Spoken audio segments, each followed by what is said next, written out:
বিভিন্ন কারণে বিশ্বব্যাপী বায়ুমণ্ডলের তাপমাত্রা বাড়ছে। এর ফলে বদলে যাচ্ছে পৃথিবীর জলবায়ু। ফলে সারা বিশ্বের মানুষ ও প্রকৃতি এখন নানা রকম প্রাকৃতিক দুর্যোগের ঝুঁকির মধ্যে রয়েছে। প্রকৃতিতে মাঝে মাঝে এমন কিছু ঘটনা ঘটে যার ফলে মানুষ ও পরিবেশের ব্যাপক ক্ষতি হয়। এসব ঘটনাকে বলে দুর্যোগ। দুর্যোগ মানুষের দুর্ভোগ বাড়ায়। প্রধান প্রধান প্রাকৃতিক দুর্যোগগুলো হল ঘূর্ণিঝড়, জলোচ্ছ্বাস, জলাবদ্ধতা, লবণাক্ততা, বন্যা, খরা, শৈত্যপ্রবাহ, নদী ভাঙন, ভূমিধস, ভূমিকম্প ইত্যাদি। কৃষিক্ষেত্রে জলবায়ু পরিবর্তনের প্রভাব। এসব দুর্যোগের ফলে কৃষিক্ষেত্রে যে প্রভাব পড়ে সেগুলো হলো অতিবৃষ্টির কারণে বন্যায় কৃষিজমি তলিয়ে যায় ও ফসল নষ্ট হয়। অনাবৃষ্টি বা কম বৃষ্টির কারণে খরায় ফসলের জমি শুকিয়ে যায় ও ফসল মরে যায় বা উৎপাদন কমে যায়। খরায় পানির স্তর মাটির নিচে চলে যায়, ফলে ফসলে সেচ দেওয়ার জন্য প্রয়োজনীয় পরিমাণে পানি পাওয়া যায় না।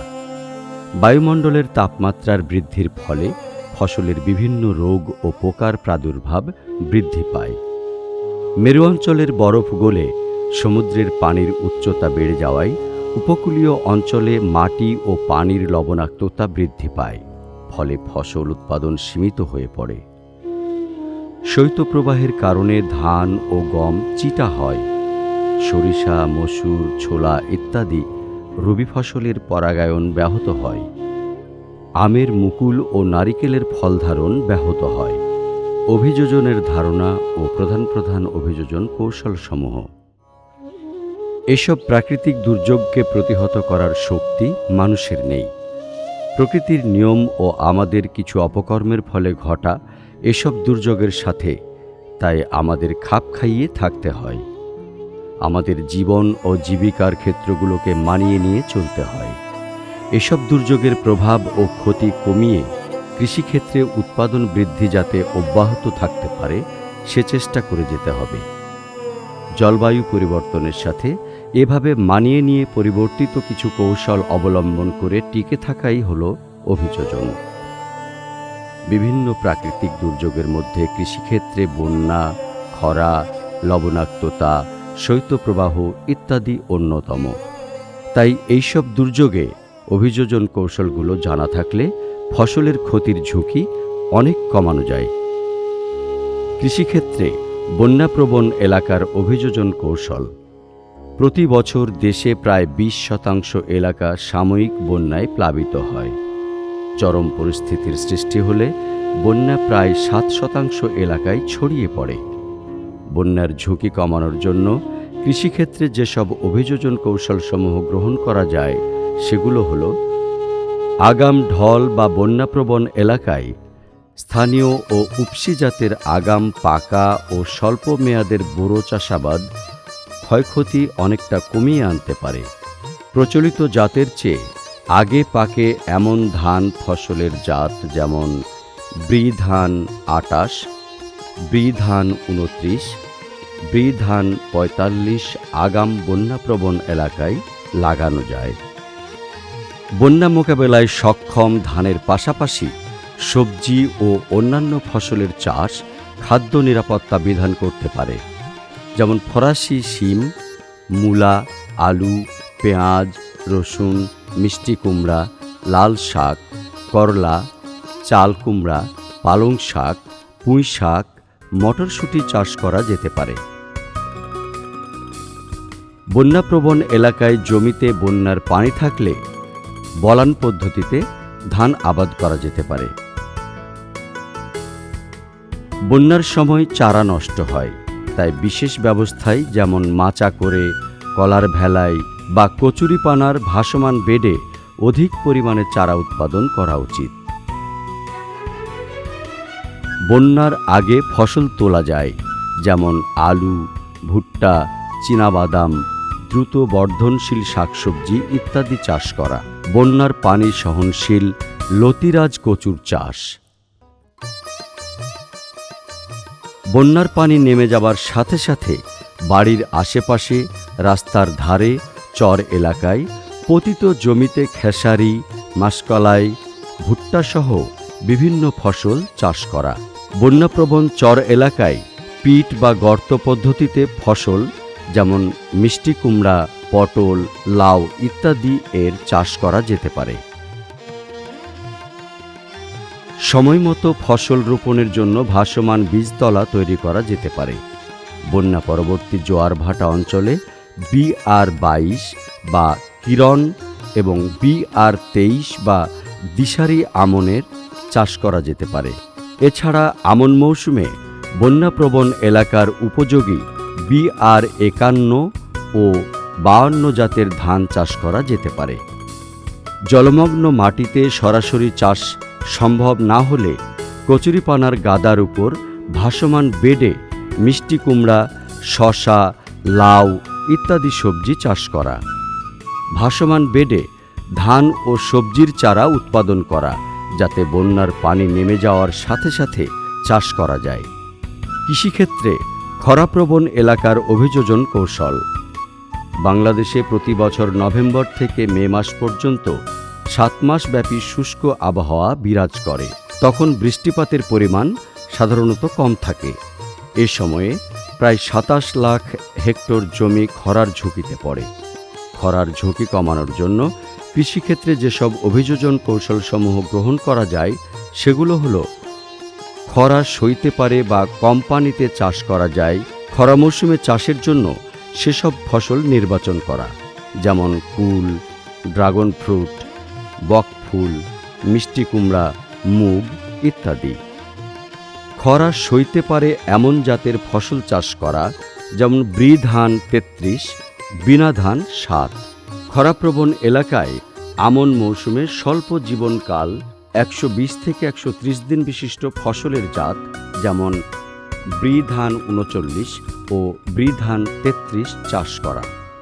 দীর্ঘ জীবনকাল 145 দিন থেকে 150 দিন বিশিষ্ট ধানের জাত, যেমন BR-10, BR-11, ব্রি ধান 30, ব্রি ধান 31 এবং স্বর্ণা জাতের ধান আবাদের ক্ষেত্রে অনিশ্চিত বৃষ্টিপাতের অপেক্ষায় না থেকে সময়মতো শুকনো বীজতলায় চারা উৎপাদন বা সম্ভব হলে পুকুরের পানি ব্যবহার করে চারা উৎপাদন করা। এছাড়া দীর্ঘ জীবনকাল বিশিষ্ট ধান শুকনো জমিতে সরাসরি বপন করা। আমন ধানের চারা উৎপাদনের সময় বৃষ্টি না হলে শুকনো বীজতলায় চারা উৎপাদন করা। জমিতে মিনি পুকুর খনন করে বৃষ্টির পানি ধরে রাখা ও সেই পানি দিয়ে ফসলের সম্পূরক সেচের ব্যবস্থা করা। বসতবাড়িতে পাতকুয়া খনন করা ও সেই কুয়ার পানি ব্যবহার করে খরা মৌসুমে বসতবাড়িতে শাকসবজি চাষ করা। কলসি সেচ পদ্ধতিতে ফোঁটায় ফোঁটায় মাদাই সেচের ব্যবস্থা করা। মাদায় লাগানো ফসলের মাদায় ও গাছের গোড়ায় মালচিং করা, অর্থাৎ খড় বা কচুরিপানা দিয়ে গোড়ার মাটি ঢেকে দেয়া। আমন ধান চাষের আগে জমিতে ধইঞ্চা চাষ করে সবুজ সার হিসেবে জমির মাটির সাথে মিশিয়ে দেয়া। জমিতে বেশি করে জৈব সার দেয়া। জৈব সার মাটির পানি ধারণ ক্ষমতা বাড়ায়। আম, কুল, আমলকি, লিচু, লেবু, পেয়ারা ইত্যাদি ফলের মিশ্র ফল বাগান করা। খরাপ্রবণ এলাকায় ফসলের জমিতে আমন ধান কাটার পর সময়মতো জমিতে জো থাকা অবস্থায় খরা সহিষ্ণু রবি ফসল, যেমন ভুট্টা, ছোলা, তিসি, যব, কাউন ইত্যাদি চাষ করা।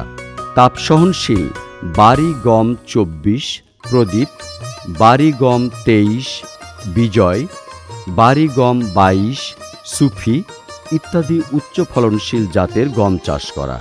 রাস্তার ধারে সজিনা, তাল, খেজুর ইত্যাদি গাছ লাগানো ও ঘাস চাষ করা। কৃষিক্ষেত্রে লবণাক্তপ্রবণ এলাকার অভিযোজন কৌশল। লোনা পানির অনুপ্রবেশের মাধ্যমে মাটির লবণাক্ততা বৃদ্ধি দেশের দক্ষিণাঞ্চলের কৃষিতে এক মারাত্মক সমস্যা। উপকূলীয় এলাকায় মাটিতে লবণাক্ততার প্রভাব দেখা যায়। বাংলাদেশের মোট উপকূলীয় এলাকা প্রায় 25 লক্ষ হেক্টর। যার মধ্যে 8.3 লক্ষ হেক্টর জমি বিভিন্ন মাত্রায় লবণাক্ততায় আক্রান্ত। লবণাক্ততার ঝুঁকি কমানোর জন্য কৃষিক্ষেত্রে যেসব অভিযোজন কৌশলসমূহ গ্রহণ করা যায় সেগুলো হল লবণাক্ত সহনশীল ফসলের চাষ করা, যেমন তরমুজ, মুগ ডাল, তিল, সরিষা, যব, খেসারি, সয়াবিন, চীনাবাদাম, সূর্যমুখী, গাজর ইত্যাদি।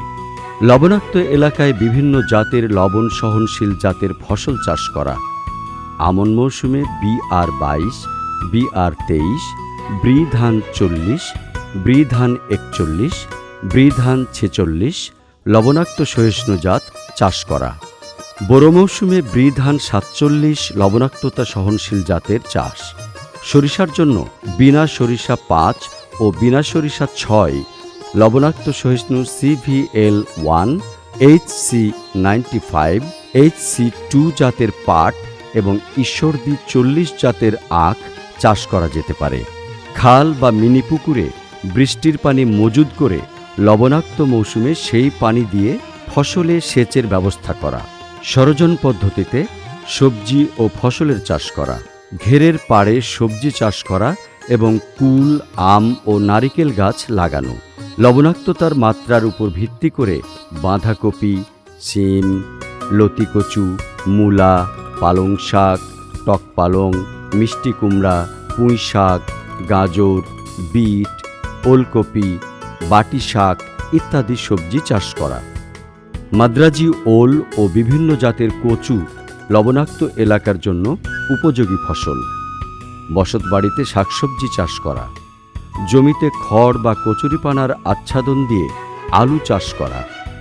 বেডে পলিথিনের আচ্ছাদন ও ড্রিপ সেচ পদ্ধতি অবলম্বন করে টমেটো, ক্যাপসিকাম, লাউ, বেগুন, অসময়ের তরমুজ, রকমেলন ইত্যাদি চাষ করা যায়।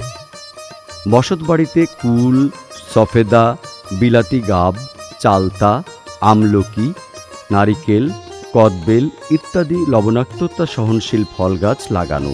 জমির আইলে ও রাস্তার ধারে তাল ও খেজুর গাছ লাগানো। জমিতে জৈব সার ব্যবহার করা। ঘেরে ধানের সাথে চিংড়ি, কাঁকড়া, ভেটকি, পাইসা, ট্যাংরা, বাটা, খরশুলা ইত্যাদি মাছের চাষ করা। কৃষিক্ষেত্রে শৈত্যপ্রবাহ প্রবণ এলাকার অভিযোজন কৌশল। বিগত 25 বছরের আবহাওয়ার তথ্য থেকে দেখা যায় যে বাংলাদেশের গড় উষ্ণতা তেমন বাড়েনি। তবে আশঙ্কা করা হয় 2030 সাল নাগাদ গড় তাপমাত্রা 1.0 ডিগ্রি, 2050 সালে 1.4 ডিগ্রি এবং 2100 সালে 2.4 ডিগ্রি সেন্টিগ্রেড বেড়ে যেতে পারে। সাম্প্রতিককালে তাপমাত্রা না বাড়লেও উষ্ণতা ও শৈত্যপ্রবাহের মাত্রা বেড়েছে। বাংলাদেশে ক্রমান্বয়ে শীতকালের ব্যাপ্তি ও শীতের তীব্রতা দুই কমে আসছে। তবে শীতকালে দেশের উত্তরাঞ্চলে কিছু সময়ের জন্য শৈত্যপ্রবাহ বিরাজ করে। শৈত্যপ্রবাহের সাথে খাপ খাওয়ানোর জন্য কৃষিতে যেসব অভিযোজন কৌশল গ্রহণ করা যেতে পারে তা হল তীব্র শীত ও কুয়াশা থেকে রক্ষা করার জন্য বীজতলায় শাকসবজি ও ধানের চারা রাতে পলিথিন দিয়ে ঢেকে রাখতে হবে।